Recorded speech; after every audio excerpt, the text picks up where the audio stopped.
Hello, it's Andy here again to provide the weekly update on our reservoir levels and current water restrictions that are in place.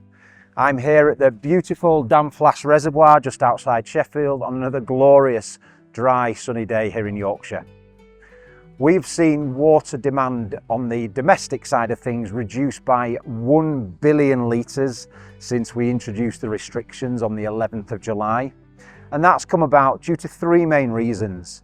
Firstly, we've seen a bit more rainfall recently, which has obviously meant people have used a bit less water. We've also seen cooler temperatures than we did during the month of June and early July, which again leads to reduced domestic use. And thirdly, the restrictions that we've currently got in place are also having the positive impact we expected.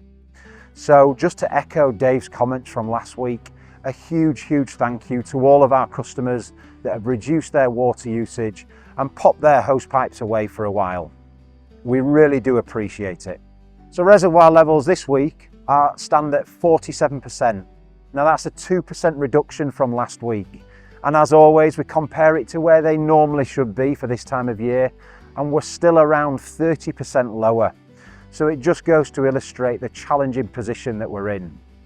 So that's why we're maintaining the restrictions that are currently in place, and we're continuing to urge customers to give their hose pipes a rest and allow our reservoirs a chance to recover. Now, we continue to get lots of comments about our leakage position, and we really do understand the frustration that everyone has.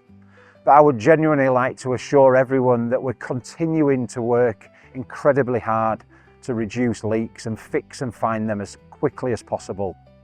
Now, despite the fact that leakage has been at its lowest level it's ever been in Yorkshire, we are continuing to work all year round, working 24/7 to find and fix as many as possible. Over the last 5 years, we've seen a 15% reduction in our leakage levels. However, we know that there is more work to do, and that's why we are not stopping there. We're continuing to work over the next 5 years by investing £38 million to further reduce the number of leaks that we're seeing on our water network. Now, this year's dry period has seen us dedicate even more resources into our efforts to reduce leakage.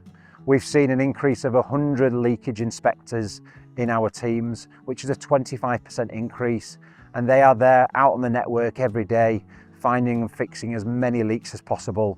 Now, we prioritise those that lose the most water, but we also have to bear in mind, as has been mentioned on previous updates, around the complexities that some of our leaks do have.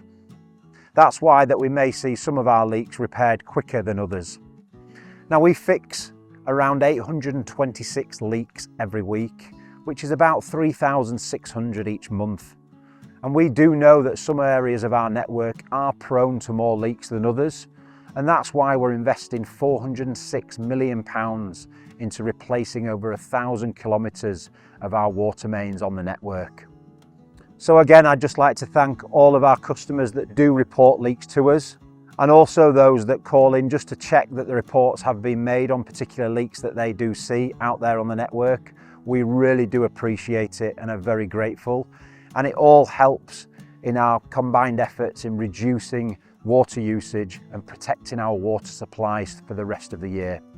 So a big thank you to everyone for their combined efforts in helping reduce water demand and protecting water supplies and the environment throughout the course of the summer.